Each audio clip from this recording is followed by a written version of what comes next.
This actually is a song that Marion requested that we do. We used to play before COVID, for Sunday night service. And this is a song by Keith Green that we learned a couple years ago. And Marion fell in love with it when we started singing it, so he asked us if we would sing that this morning.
We've got another song that the three of us kind of created a three-part harmony for that Marion and Angie also really love. Yes, of course. So we're going to sing that one too. I need to know the lyrics.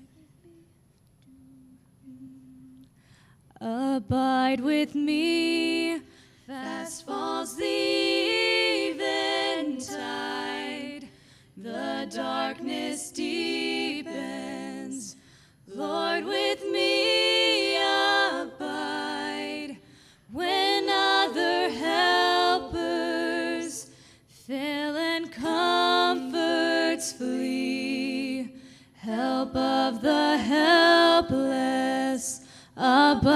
with me.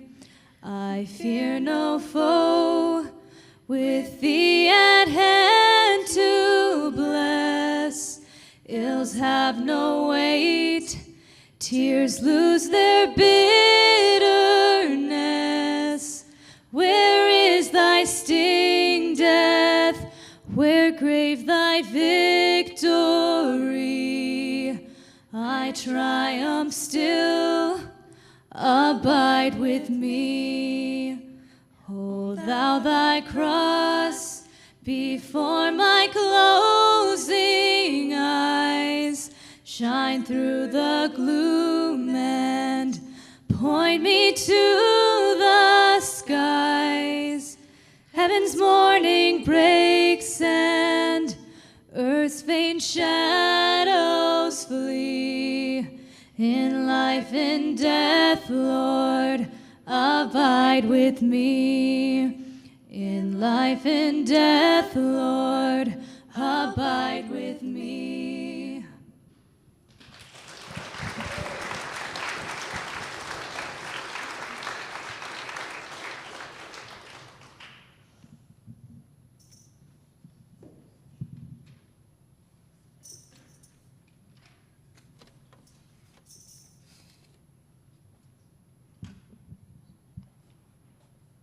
Marion asked Colton to play a song for you.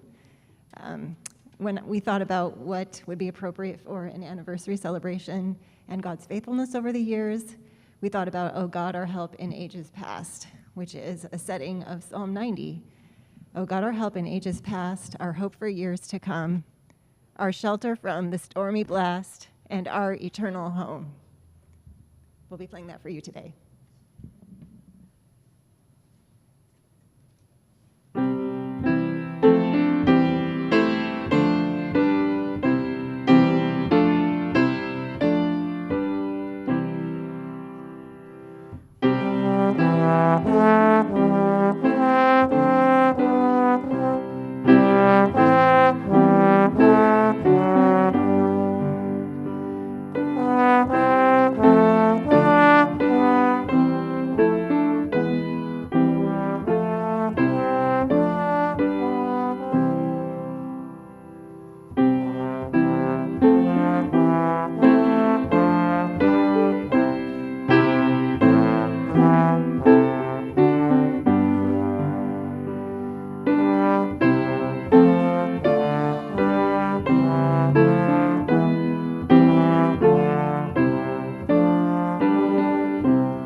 Mic on? Yeah. We were expecting Esther Shim come to play her violin, but we had been warned she has 2 other engagements this morning, and she said, "I hope I can get there." So we're watching, and if she shows up, she'll be up here too. No. Okay. The reason I got this scratch pad here is my memory is going pretty bad, pretty fast, and I'd like to share a bunch of stuff with you about our life. And we'll start with Angie. You can tell us where you came from and some little things you did at first that was not so cool. That horseback riding. Go ahead.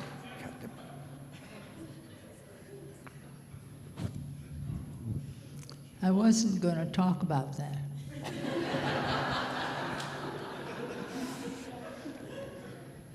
I was a kid on the farm, and I liked riding horses, and I did.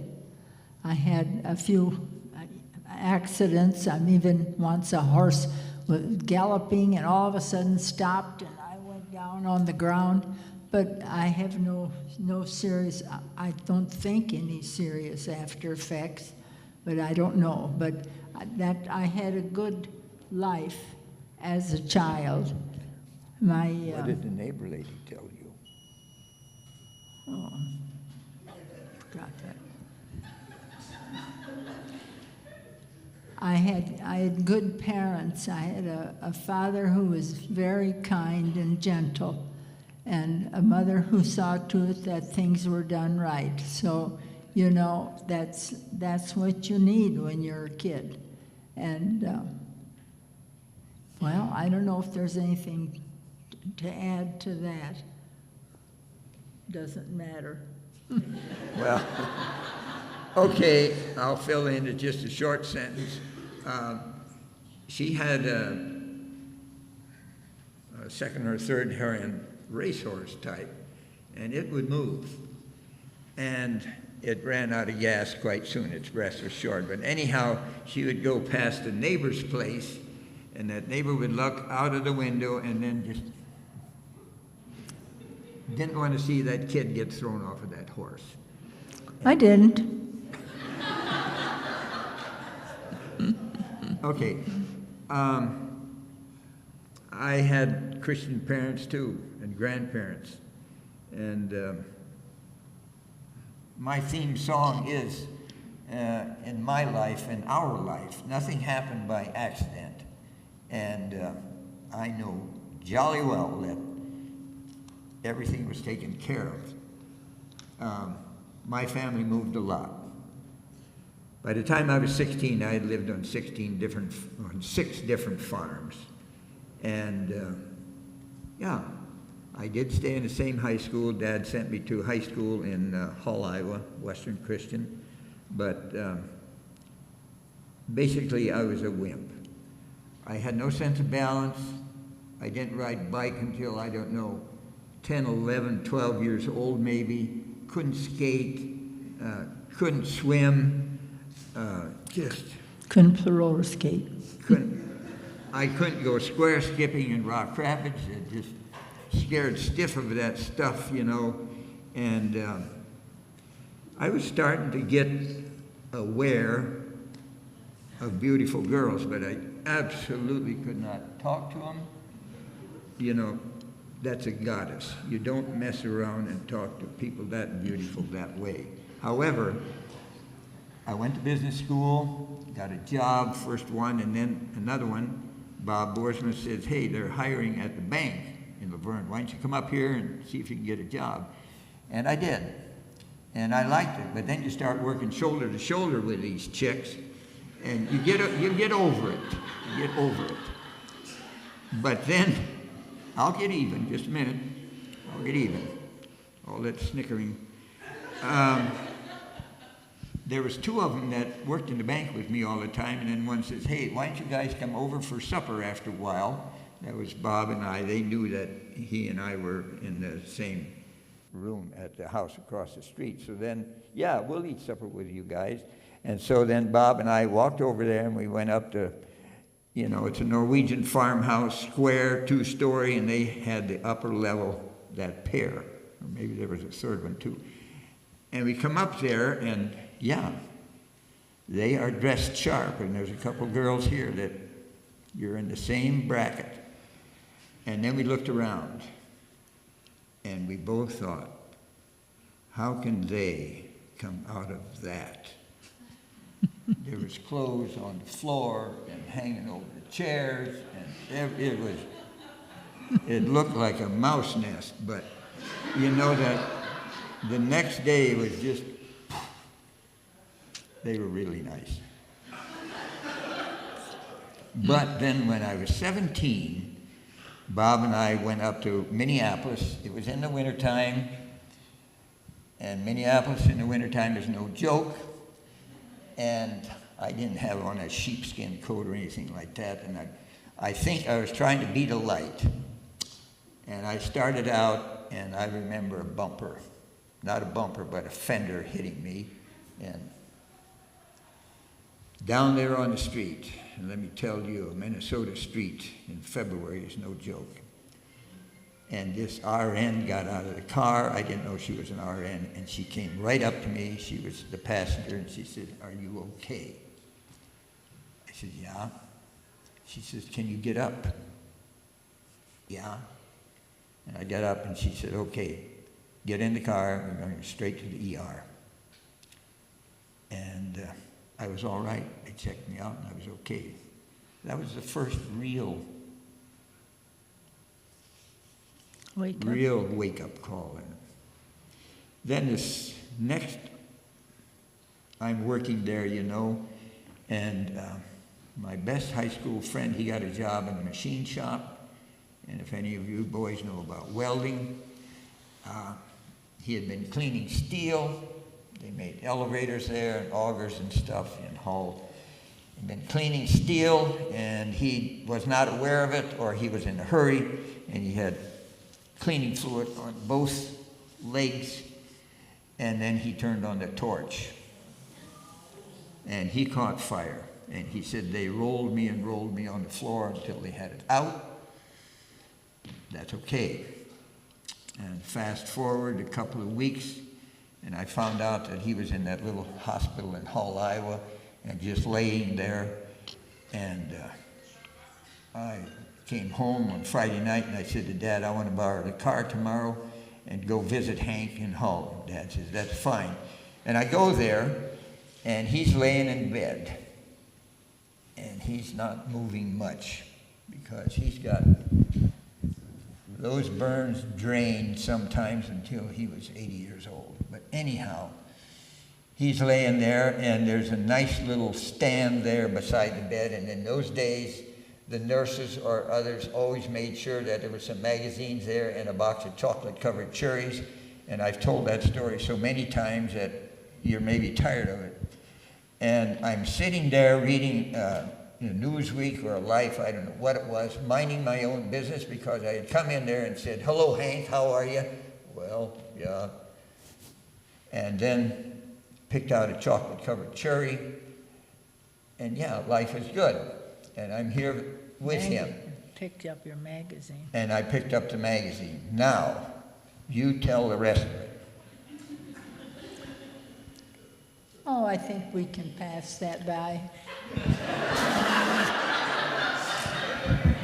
Let's just say I straightened his mind out to his way of visiting a friend. So that's all. And she was about as blonde as some of these young women here, and I just shriveled. But she left, I left, and then I heard they was going to take him to Iowa City because that would be like our OSHA here, and he was going to start getting skin grafts on all these burns.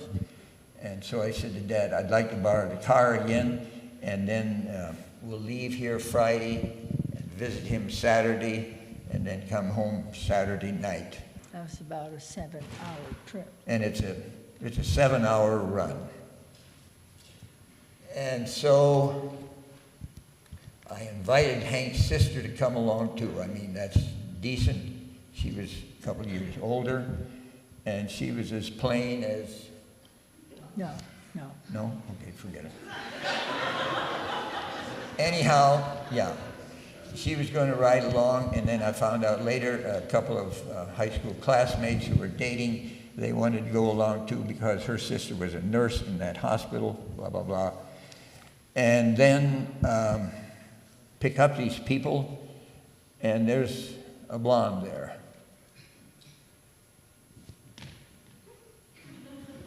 This one. So I wanted to see Hank too.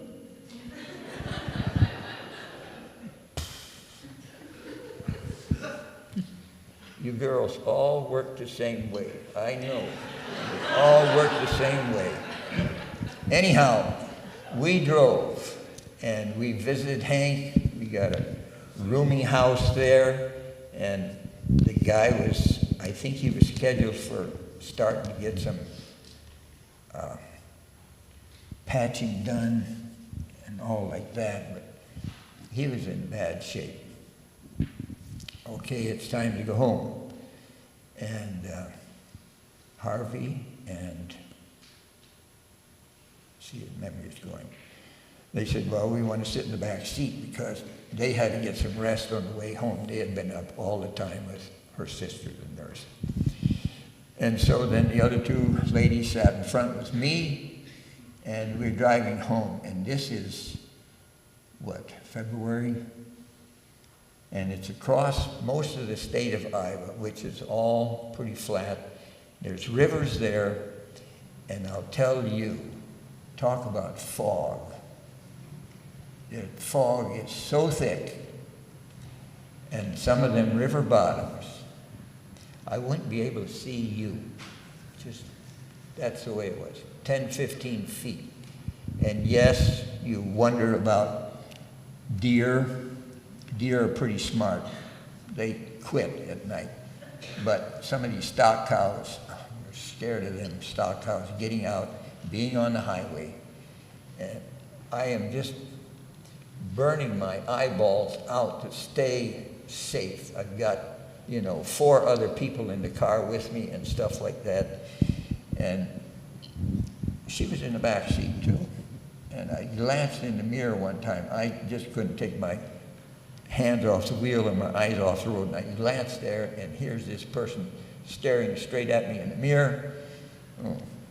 Well, then in another hour of that, I had to stop, and we had to get out and stand up because you can't take that.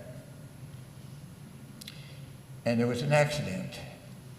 And guess who wound up in the front seat? And in those days, there's no bucket seats. It's all flat. And it's 1, 2, 3, just like that. And yeah, she was there. Okay, so then we finally get up to Sioux Center, and I dropped, no, you were the first one out. Yeah. Brought her home first. She's off Highway 75, 2 miles. Yeah, good night. And I am beat. Got rid of the rest of the people that way, and then I had to go up to Rock Rapids, and from there I think I had to get to the bank in Laverne the next morning.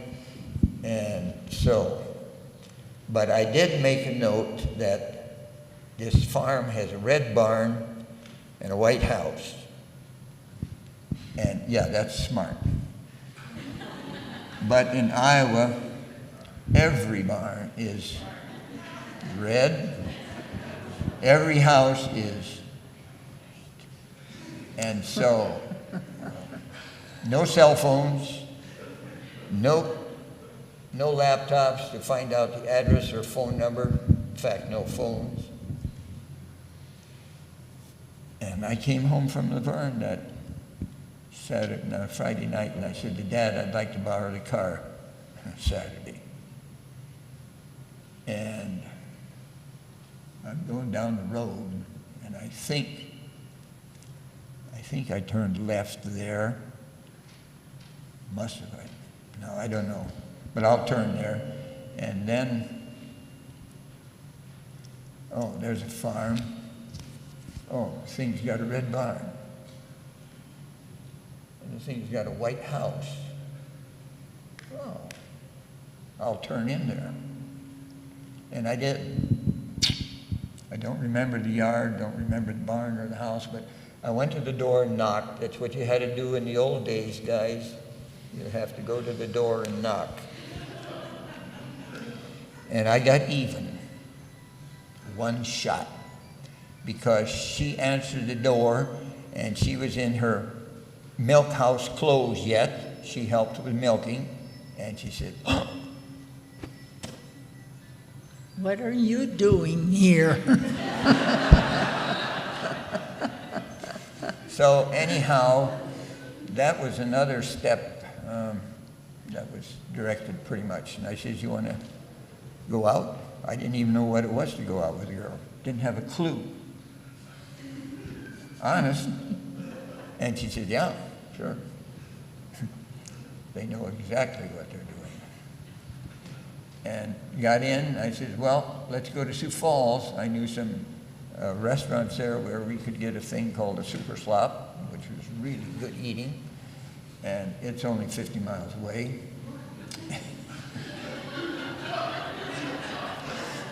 And we rode together there, and we had that super slop, and rode back, walked her to the door, and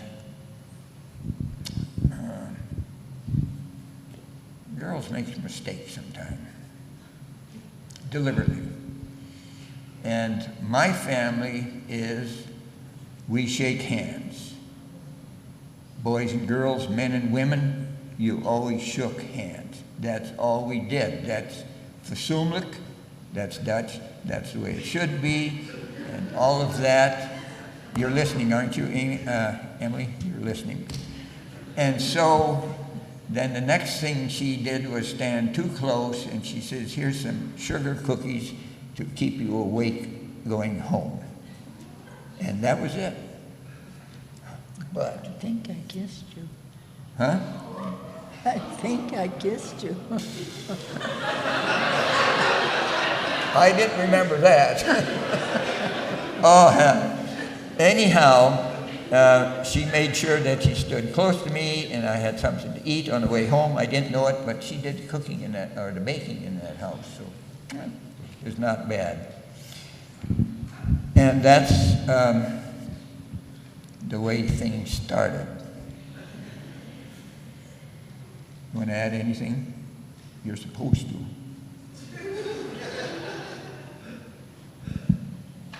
No. Got it. Just move forward. I kept working in the bank, and they wouldn't promote me to teller because that was the days of the Korean War, and I was 1A for the draft, and basically they didn't want to put me in as a teller and then have me go, in a couple of months. But I got to post the bank's books. That's interesting. And that will tell you a few things that you'll never find out otherwise. One was I couldn't afford to get married on bank wages, period. Mine was something like 93 cents an hour, and the more hours you had, they stepped it down. Very cool.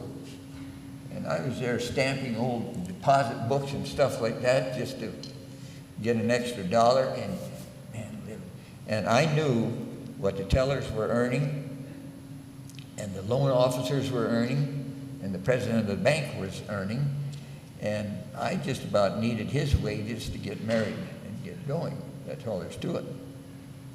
The other little part I learned was after they take account of a box of paper clips, there is absolutely nothing forgotten in a bank.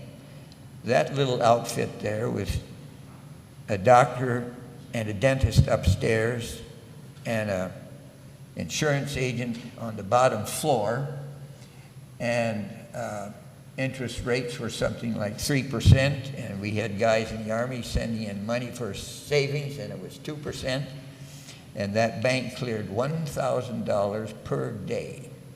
And I mean, it's just as clear as glass. It's pure money. And I never knew that either, so I got disinterested in banking. It was a dandy job.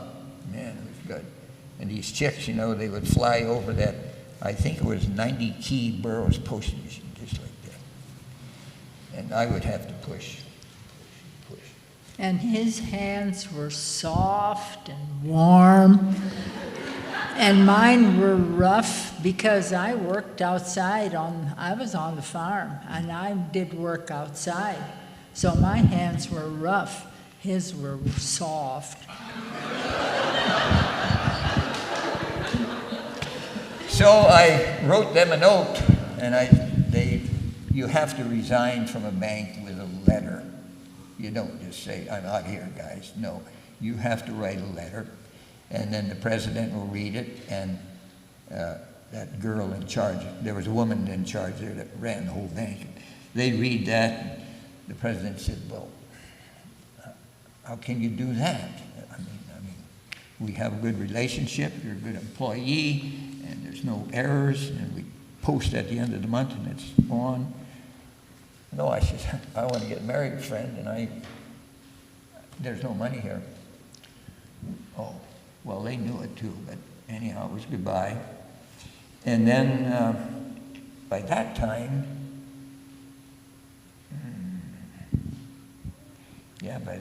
I knew I wanted to marry her, and you had agreed long before that, right? No, not too long. Not too long. Okay. Anyhow, I was Dawn. And so I said to Dad, you know what? I want to get married, but I can't do it on bank wages. So Dad says, okay, I'll buy a bigger farm and we'll have a grade A dairy there. And he always wanted to do that. And he says, you and Angie get married and come and we'll make you a partner and so forth and so on. And I said, okay, that's good. So then I was home, living at home for a few months then after I left the bank. And then one afternoon I took a tractor and a trailer load of stuff and machinery from Rock Rapids to Valley Springs, which was maybe, I don't know how many miles, 2 hours at road speed of 12. 15 or so miles, 20? 20 miles. And okay, it's wintertime, and it gets dark. I think it was in November. It gets dark, and we did not have red lights on tractors then, like we do now. And I was riding on the shoulder or next to it, and all I heard was tinkling glass. And that was headlights right into the back of the tractor. And I was told later that every casting on that tractor was cracked, broken. I had on all the clothes I could wear, and then I had on a sheepskin coat, and every inch of my body was covered about that thick. And like I say, all I remember was glass, and I woke up in a ditch, and I looked at the car, and it was there by the tractor, and I looked at the hood and the top, and there was a pretty deep dent in there, which I had put in. And so then I walked to the nearest farm and told them who I was, and called my parents, and get some help for the guy in the car. And that was a real wake-up call. I should have been killed there, period. But I wasn't. I didn't have any broken bones or anything. I'm happy of that. We got married, and married June 3. People are asking me today, and I cannot remember that number, Angie. It's June 3 of 52. Yeah. And the Army put me in December 3, 6 months later, I think, for basic training. Had that in Fort Knox. Angie came there, lived there, and Jim was born there. His crib was, we were in a little travel trailer, and they all have a couple of drawers on the side of the bed in the back, and his crib was the top drawer. So that's where he got started. Completed basic, shipped out to Fort Lewis, and in those days you could get train fare or cash in case you wanted to drive, or if you wanted to fly, but there wasn't much flying done then. I said, well, just give me the cash, and then we'll drive out there. And one of the friends from basic training, and his wife was there too, and I still think she was about a 16-year-old girl. Yeah, she was. And the four of us drove out to Fort Lewis, up there by Seattle. And we came there about, 5 o'clock in the afternoon and drove in. And there was a parade field, and my guess there was 3,000 men there sitting on a duffel bag, all waiting. And I said to them, hey, they don't need me. They don't need me here tonight. That's all there's to it. So we left, drove out, got a motel, and then came back in the next morning, and there was maybe 25 men there. Some had had a road accident. Some had a funeral in the family. Others buggered out and took an extra night off. And the rest of them were straight on the way to Korea. That whole thousands flew out that night to Korea. And that was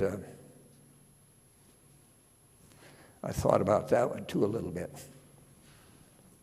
Well, after that, we said goodbye. She went home because Jim was handed off to Grandma to care for her.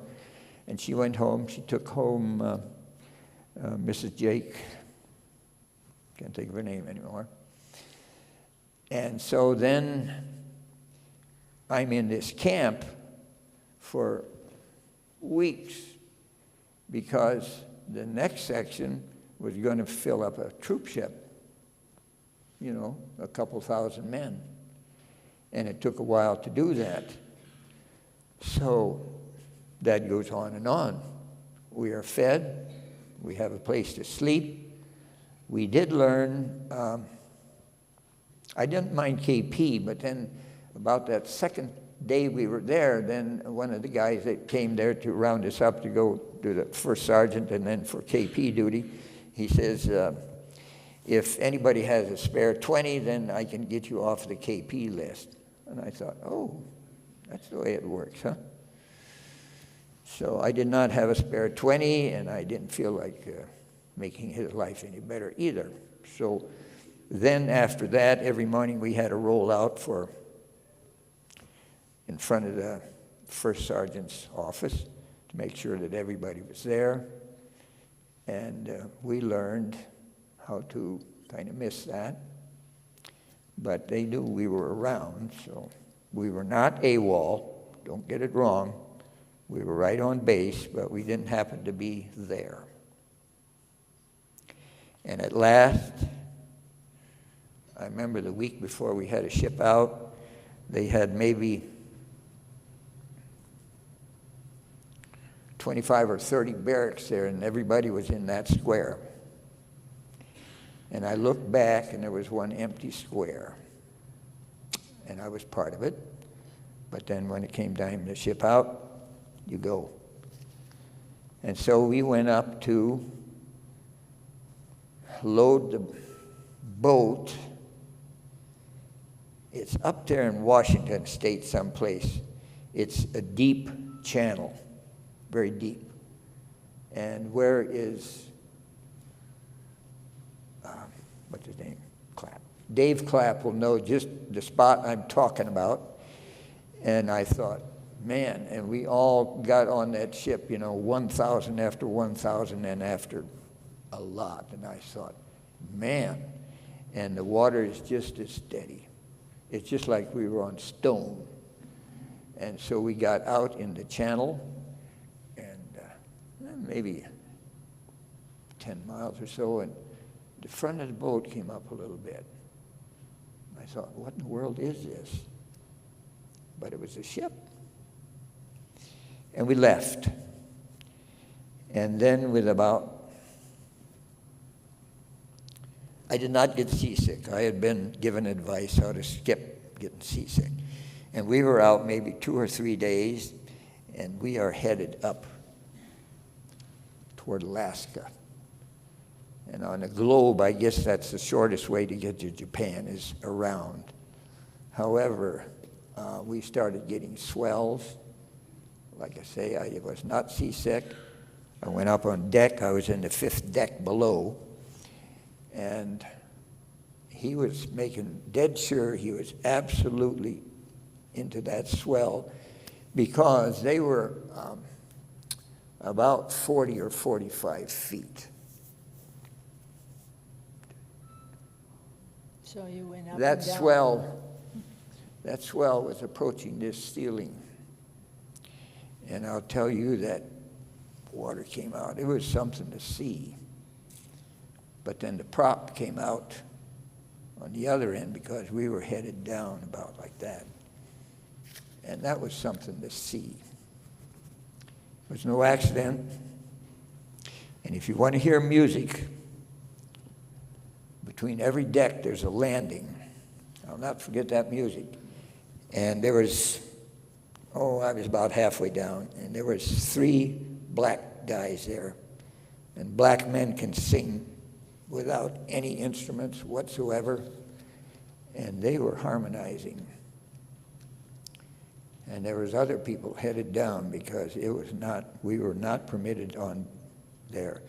And 2 would come alongside, and they would hum, and pretty soon there's 5 of them. By the time I left, there was about 8 of those guys, and you should have heard them sing those songs out of the south end of the country, Alabama, Louisiana, Mississippi. That was something to hear, I'll tell you. But anyhow, we got to Japan on time, on budget, and there was 200 men, you, and we were named and pulled off, and we went to a CBR school in Japan, Chemical, Biological, Radiological Warfare. And we were pulled out and spent a month there. I found out later on that some of the boys that went out on those planes, by the time the war was over and signed, one of them was Master Sergeant. In an Army language, that just means that the guy underneath you got shot and you moved up, and the guy over you got killed, you moved up another notch. Master Sergeant. It was not good. A lot of them died. A lot of them died. Yeah. Because in those days, they were trying hard to get the highest hills, the highest points, overlooking the line. It was pretty much figured out where it would be, but we wanted to have the high points. So finally, that was an extra month. And then we were supposed to go back down to Sasebo and get on the ship for there, but we couldn't. There's tunnels between the islands. Some of them were flooded, so we had to go overland. There was not rail connections, and we were shipped up to Camp Drake. And I must have spent another 3 weeks there at least, maybe a month, all time. Just held Marion back from where he was supposed to be. There I met the Dutch battalion.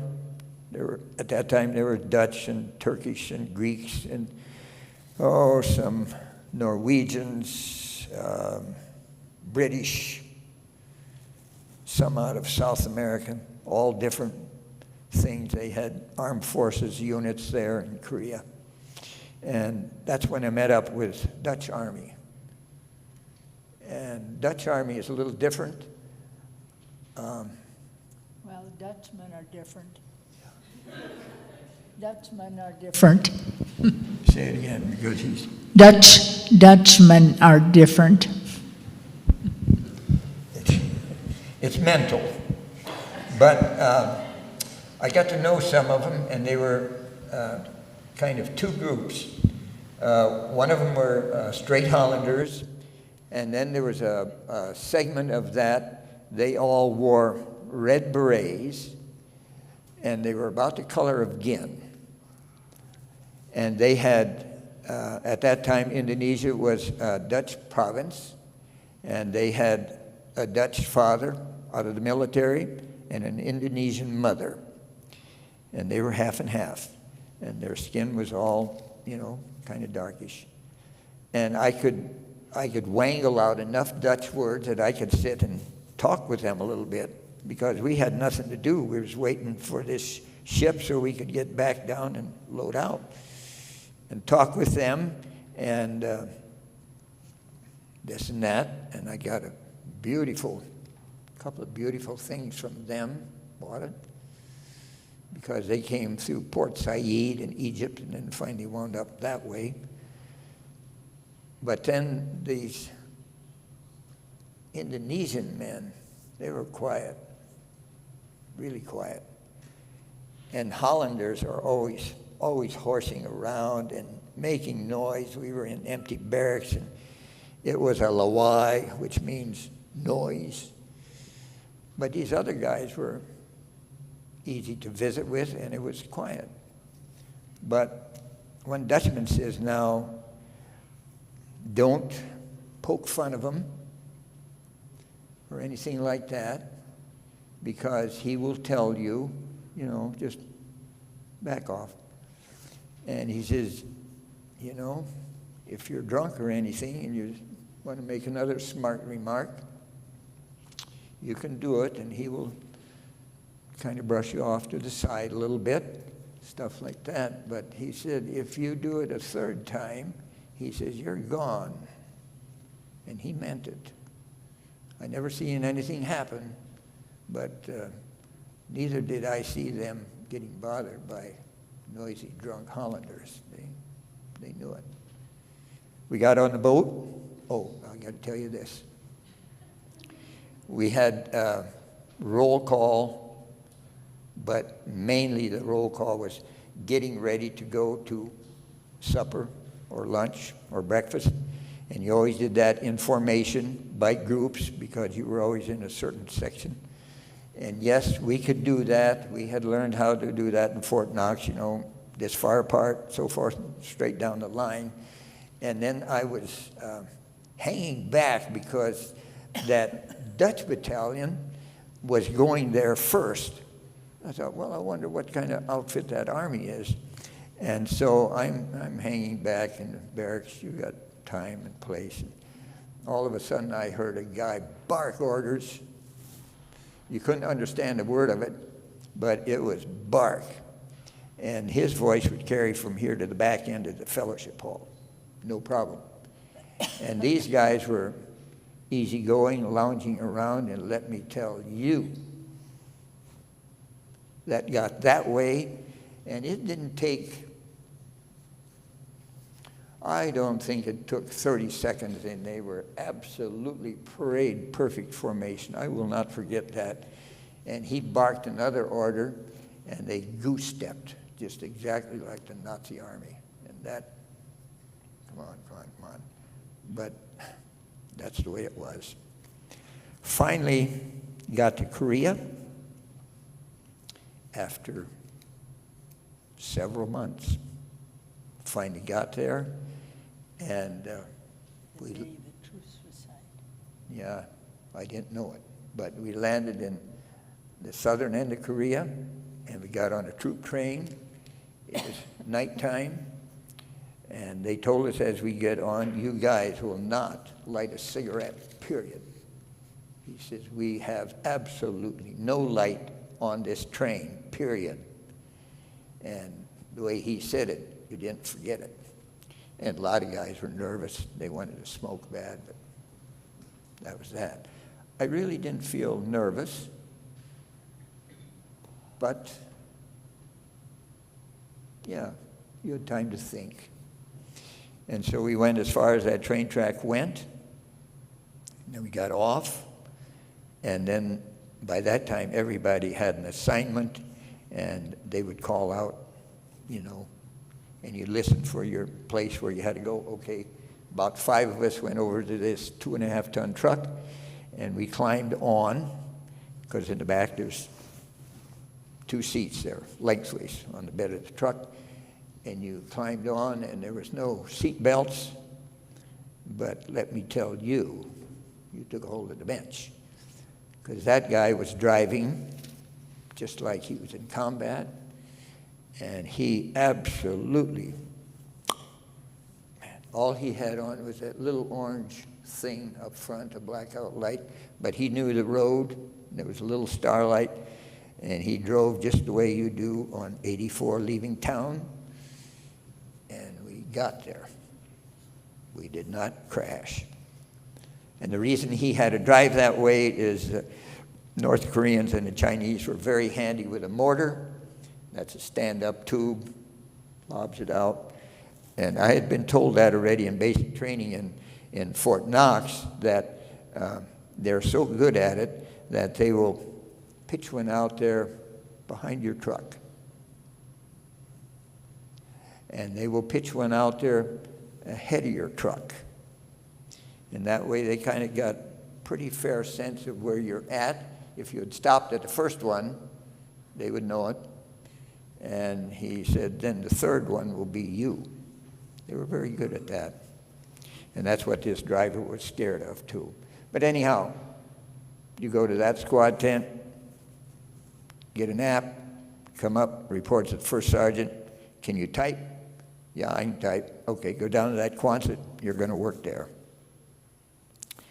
And so that was Korea.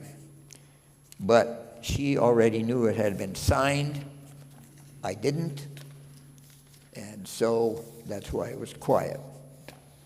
Except for one night, just a few nights later, it was thunder. And I had never heard anything like that.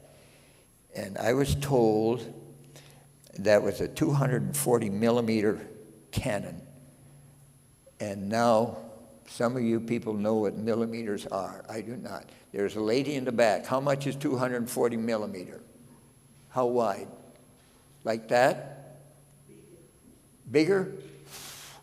Anyhow, I heard that and I thought, oh, what's going on now? And so in the morning we went to chow, and I asked one of the older guys there who had been there through the works. Oh, he says, we're just letting them know we're here, that we haven't all gone home. And I never heard it again.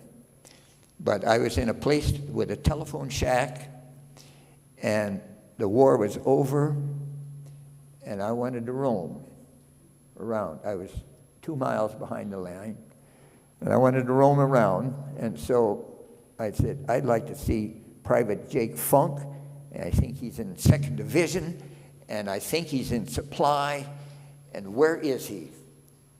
They can find him, like today.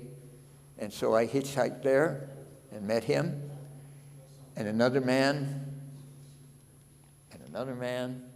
just hop on a truck and walk a mile. They'll tell you where to go, what to do. Get on another truck and go. And so, get done, yeah, I got to get done.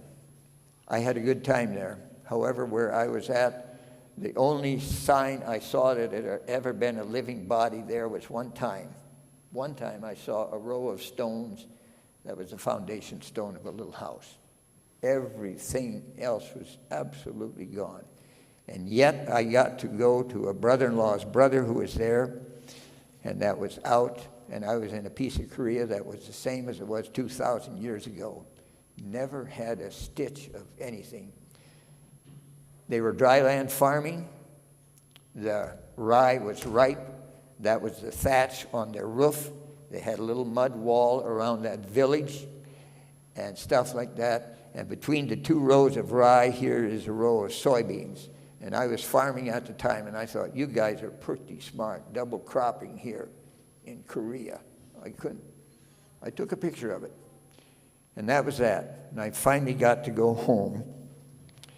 And I had a good life. Very good life. We were busy. We quit farming, got chickens, raised chicks, candled eggs, sold eggs, got to be an electrician. Apprentice school, and one child after the other. And I said, Angie, we're killing ourselves. We can't do this. So we sold the chickens, and I concentrated on electrical work, and I thought I was set for life. And then the word came out as inflation. Inflation, oh, what's that? I don't know. And so the boss laid off Jim. We were working together. Boss laid him off, said he can get working in Sioux City at a big electrical plant. And he said, I've got 5 houses for you to do. Oh, 5 houses? Because we had been wiring apartment houses. There was a trucking outfit there that sold. He had $10 million, and he was putting it in apartments. And so Jim and I just wired one after the other. And I thought this is it. And the boss called me in. He says, they're turning down 4 home loans out of 5. And someday I'm going to visit with Phil Decker. I think the word was that we have to slow this place down. And when I don't care if you're a billionaire, you get a home loan. And if they're turning 4 down out of 5, it gets quiet. And so, long and the short, I called my friend here. I said, you guys working? Yeah, everybody's working that wants to work. That was Portland, Oregon. And so Jim and I came out here, and I sat in the car and bawled because something told me I wasn't coming back to Sioux Falls. And we got here, and where are we going to live? All of that was taken care of. It's another long story. Never had to worry about a thing. Turned in here Tuesday or Thursday, got dispatched for work Monday morning. And however, the first week in Portland,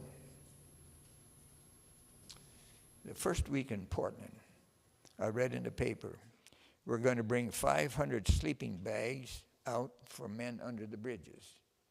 You think you got homeless now. This is 1979, guys. 500 sleeping bags going to the men under the bridges. Then we were driving with a South Dakota plate, and Jim and I had our Carhartts on, and you look like working stiffs. And this car comes alongside us on the freeway, and he rolls his window down, and he says, don't you think it's time to go home? And he meant every syllable, every one, just as pointed as it could be. And I thought, what's that? I came from home. I got a job here. Then another little stunt. I asked Bob about that too. This time, Jim was working another job, and I was alone. And I was coming home on a little stretch of I-5, I think. I don't know where. And there's a car comes up behind me, and all I see is the windshield in my mirror. Oh, well, yeah, if you want to tag along that close, that's okay. And all of a sudden, he pulled out, got right in front of me, and slammed the brakes on. And I had my foot on the brake, luckily, and I could stop that old Buick in time. And I says to Bob, what in the world is that? Oh, he says, he wants to have you crash him, and then with insurance, your car was out of control. So then he can collect on his wreck. Oh, that's a new wrinkle I never heard of before. And the last one was every now and then there'd be an empty house. We would call it a junker maybe, but they needed homes then yet. An empty house, and all of a sudden it would catch fire and burn down. And that happened once or twice a week. And I said to Bob, what's that? Oh, he says, that's the owner, and they just torch it and then pick up the insurance payment. And I thought, there's some different people living here. And then the last line I got in here is, I worked with men who had never been more than 100 miles from home in Portland. And I had roamed all over as a kid, and I had moved, half a country away for work. And there's people here that have never, ever been farther than the Dalles or Vancouver. Have you never been to California? Oh, no, never. There's some different ones here, and you learn that as you go along. But it's really been a blessing. And this one is the biggest one of all. Now, you got something to read to us? Yeah. Well, I'm glad he's done because I'm tired.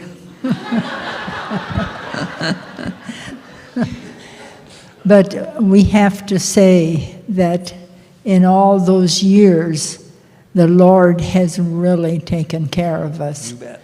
And has directed our paths. You know, we led us whichever way, and taken care that there were some mishaps that could have taken our lives, but they didn't, because the Lord is taking care of us. And we still do. You know, we pray all the time. He prays that I won't fall again, because I had that bad fall. But we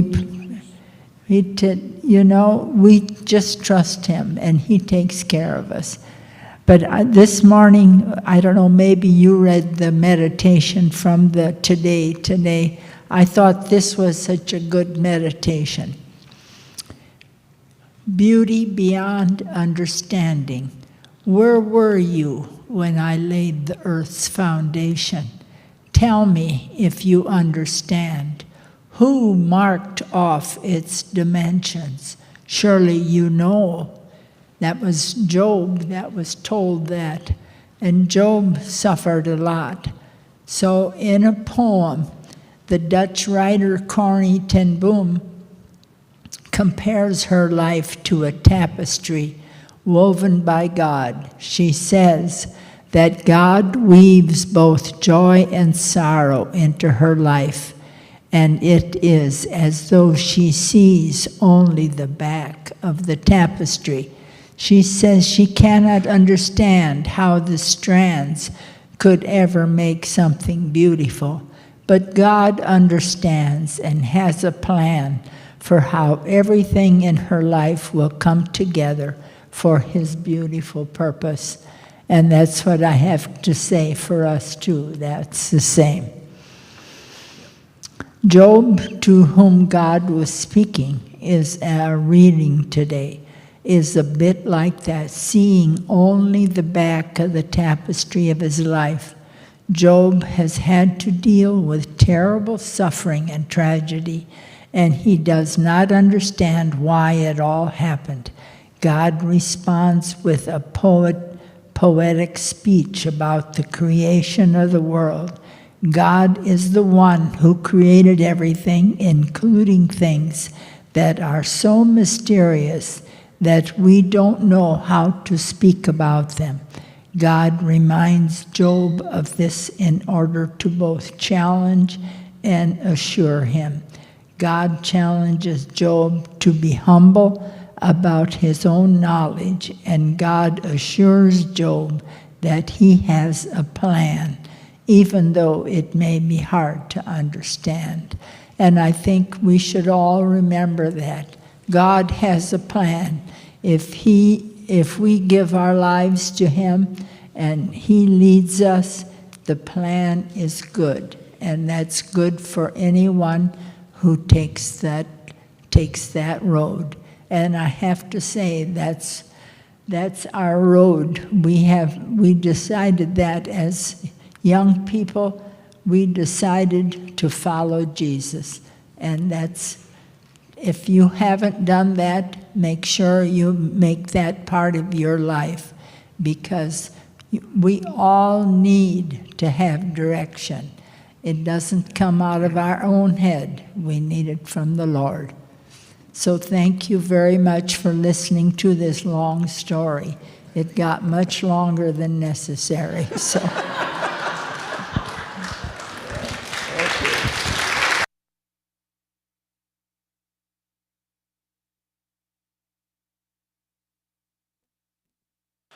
basically, I think it's go back and enjoy food, and there'll be no more of this.